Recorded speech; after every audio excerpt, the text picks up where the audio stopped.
किसी मंदिर में जाते हैं, तो फिर क्यों हम उस चक्कर में पड़े हुए हैं। बच्चा जन्म लेता है, आज तो माताएं बहनें कुछ इस प्रकार का कार्य करती हैं, बड़ा सोच के असंभव होता है।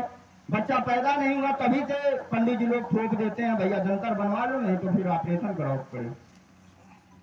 आज के 20 साल पहले हमारा खुद का जन्म, हमारे समान जो पीढ़ियां हैं, गांव की एक महिला एमबीबीएस होती थी, हम सभी का जन्म वही की। आज कोई महिला बताइए जो घर पे जन्म देती, कारण क्या है? कारण ये नहीं है कि तब भगवान थे, आज नहीं है। अगर वो भगवान होते तो दया नहीं आती। मेरे ही संतान है तो उनका ऑपरेशन क्यों हो रहा है, वो दुखी क्यों है? तथास्तु कर देते, सब सही हो जाता। हमें जागने की जरूरत है। हमें क्या खा रहे हैं, शुद्ध भोजन, शुद्ध वायु, हमें इसकी आवश्यकता है। हमें इसकी आवश्यकता नहीं है कि हम आप जो है जगह जगह दौड़ते चले। बताइए कोई मंदिर अयोध्या हो, विंध्याचल, बिना पैसे के एंट्री मिल जाती हो? बिना पैसे के जाते हैं क्या वहां? हम किसी गरीब बेटी की शादी हो, सबसे बड़ी पूजा मैं बता रहा हूं जो आज तक मैं कर रहा हूं समाज में, कई लोगों के साथ मिलकर। हमारी पूजा ये नहीं है हम जाके कहीं माथा टेकने जाते हैं 2-4 हजार फूंक के। हमारी ये होती है, अगर हमारे अंदर सामर्थ्य है, 100 रुपए मेरे पास है, किसी बेटी की शादी में पैसे कम पड़ रहे हैं, किसी चीज का संसाधन है कम पड़ रहा है, तो 10 लोग मिल करके उसको इकट्ठा करके शादी करवा दीजिए। ये पूजा है। आपके सामने कोई भूखा उसको भोजन खिला दो, ये आपकी पूजा है। कोई नंगा उसको वस्त्र दे दीजिए, वो आपकी पूजा है। ये हमारी पूजा नहीं है 9 दिन व्रत रह के लौटते पोटते पता नहीं कहते कहते जाते हैं। ये कोई पूजा है क्या? ये पूजा है। हमें ये बातें, आज कम महिलाएं हैं, हमको चाहिए था कि यहाँ पर महिलाएं अधिक हों, क्योंकि ऐसे बंधन महिलाओं के ऊपर ज्यादा होते हैं पूजा पाठ करे वाला नवरात्र में। चाहे दुर्गा माई यही लोग बने नहीं, लेकिन इन लोगों में हमको सावित्रीबाई फूले को देखना चाहिए। अभी 10 मार्च को उनकी पुण्यतिथि थी। कोई भी बिटिया पढ़ने वाली नहीं थी, पढ़ने का अधिकार नहीं था। वो जिस घर जन्म लेती थी वहां, या जहां ससुराल में जाती थी वहां, उसका काम था चूल्हा चौका करना, बच्चे पैदा करना, उनकी देखभाल करना। लेकिन आज क्या है? आज तथागत बुद्ध के विचारों पर चलकर बाबा साहब ने जो संविधान बनाया है, उस संविधान और माता सावित्रीबाई फूले की देन है। सरस्वती माई ने कोई यूनिवर्सिटी नहीं खोली कोई, लेकिन पूजते विद्या की देवी बता दिए हमको, विद्या की देवी माता सरस्वती है। बताइए कितने विद्यालय खोले उन्होंने? जो हमारी माँ है, जिन्होंने हमें पढ़ने का अधिकार दिया, शिक्षा की देवी माता सावित्रीबाई फूले मानने वाला, कहने वाला बहुत कम ही होते हैं। आज लोग कहते हैं हमारी बिटिया पढ़ लिख के कुछ हो जाए तो अच्छे से शादी ब्याह हो जाए, सभी लोग कहते हैं। लेकिन अगर बिटिया को पढ़ने का अधिकार जिसने दिया है उसको तो हम नहीं जानते, हम तो किसी और को पूछते हैं। बिटिया पढ़ लिख के अगर कुछ बन जाती है तो कम पैसे में शादी हो जाती है, नहीं तो दहेज से कौन लोग परेशान होते हैं? विधायक, मंत्री, नेताजी लोग। मुख्यमंत्री को परेशानी नहीं होगी, डीएम उनको परेशान कौन होते हैं? हमारे आपके परिवार के लोग परेशान होते हैं दहेज से। किसकी बेटियां जलाई जाती हैं? कौन सी बेटियां आत्महत्या कर लेती हैं प्रताड़ित होकर? जो दहेज नहीं पाती। तो दहेज देने की क्षमता हमें ना हो तो हम उनको शुरू से ही पढ़ा दें, आज का भेदभाव समाप्त कर दें। लड़का पैदा हुई तो रसगुल्ला बटिया, लड़की पैदा हुई तो गम नहीं है, पता नहीं कौन सोच में हो गई है।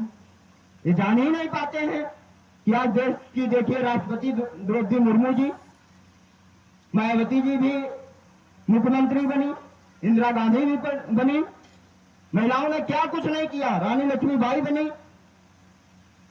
तो आप लोग उनको आदर्श मानिए, तथागत बुद्ध के विचारों पर चलिए।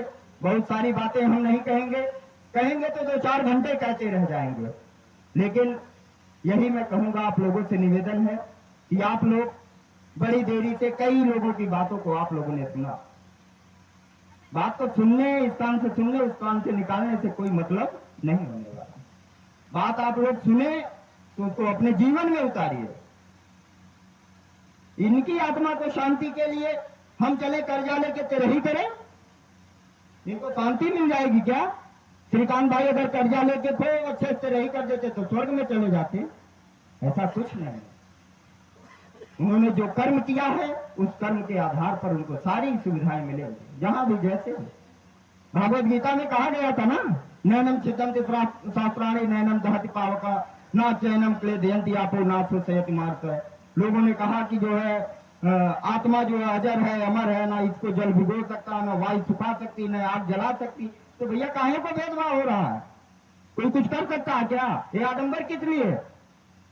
एक श्लोक और लिखा गया, हम पढ़े हैं, पढ़ाया गया जबरदस्ती। शुरू में भगवान को पढ़ाया जाता है, फिर विज्ञान को पढ़ाया जाता है, स्नातक में जाते हैं फिर भगवान को पढ़ाया जाता है। ये शिक्षा नीति है, सबकी गड़बड़ हो गई।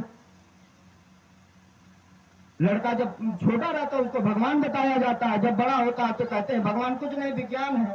केमिस्ट्री पढ़ाई जाती है, फिजिक्स पढ़ाया जाता है। जब वही स्नातक में जाते हैं फिर वही शुरू हो जाता है अभिज्ञान शाकुंतलम, तो फलाना ढिमाका। गलत तो नहीं कह रहा हूं, जो हमें पढ़ाया जाएगा हम करेंगे वही। तो सबसे बड़ी जिम्मेदारी माँ बाप की है, उनके समाज की है कि वो समाज में दे क्या रहे। बच्चा पैदा हुआ, अगर उनको 4 मूड़ी 10 हाथ दिखाया जाएगा तो वही जानेंगे। उनको बताया जाएगा, एक बच्चा पैदा हो अगर पड़ोसी को कहेंगे पापा तो उनको ही पापा जानेगा। तो इसी तरीके से अपने घरों में अशोका को, तथागत बुद्ध को, अम्बेडकर को, फिर या ललाई सिंह यादव को, संत गाडगे को, तमाम महापुरुषों को पहुंचाने की जरूरत है। इनको पहुंचाइए, इनको दिखाइए। जो बच्चा इनको देखकर बड़ा होगा वो वास्तव में विकास करेगा, आपका नाम रोशन करेगा, एक अच्छे पद पर बैठेगा। नहीं तो भगवान को देखकर बड़े होते तो पढ़ाई से ज्यादा भगवान में बिजी रहते हैं। इन चीजों से अगर कोई दूर कर सकता है तो आप लोग। किसी को अगर हमारी बातें बुरी लगी हो तो कोई बात नहीं, देखिए बगावत तो करनी पड़ती है। कभी बगावत यही जो दीपाराव फूले जी ने किया, सावित्रीबाई फूले ने किया, जितने भी महापुरुष हुए हैं कोई भगवान को लेके आगे नहीं बढ़ा है, सभी लोगों ने इन्हीं को लेके आगे बढ़े। जितने लोगों की आप लोग पूजा करते हैं, हऊ वाले नहीं, हम ही वालों की बात करते हैं, जिनकी पूजा की जाती, जिनकी जयंतियां मनाई जाती हैं। 14 अप्रैल आओ वाला है, कई गांव में कई बस्तियों में ऐसा होता, तमाम नौटंकियां होती हैं। लेकिन अंबेडकर साहब ने क्या कहा था, हमको पूजने की नहीं पढ़ने की आवश्यकता है।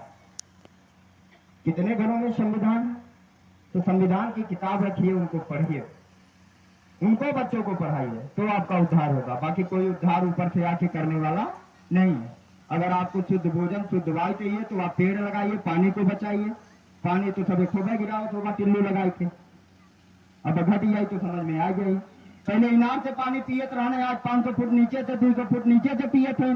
कौनो भगवान से कैसा जन देवता से हाथ करत रहने में तो बरसों लगत रहा है, गोवर्धन पर्वत उड़त रहा, उठावत पड़ गया लेक उंगली पे। पानी अगर कम पड़ जाए कोई बना भी देगा क्या? कोई भगवान दे देगा? गंगा माई यहाँ चली गई है, जब आप पेड़ पौधे लगाएंगे उससे मानसून बनेगा तब समय पे बारिश होगी। कोई भगवान बारिश कराने नहीं आता। अगर भगवान बारिश कराते तो आपको कष्ट काहे देते?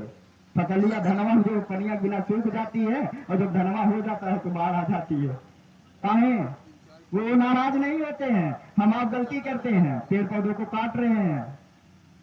तो पेड़ पौधे लगाइए, जल को बचाइए, मानवता अपने अंदर लाइए, थोड़ा ये आडंबर से परे होकर, ठीक है, अपने बच्चों को अच्छे से पढ़ाइए लिखाइए, तब आपका आपके समाज का विकास होगा। इन्हीं सभी बातों के साथ पुनः यहाँ पर आए हुए वक्ता साथियों, जो भी सम्मानित ग्रामवासी हैं, माताएं बहनें और जितने भी लोग हमको सुने, सबको साधुवाद देते हुए, बनते जी को बलिदान देते हुए आप सभी से इजाजत चाहूंगा। नमो बुद्धाय।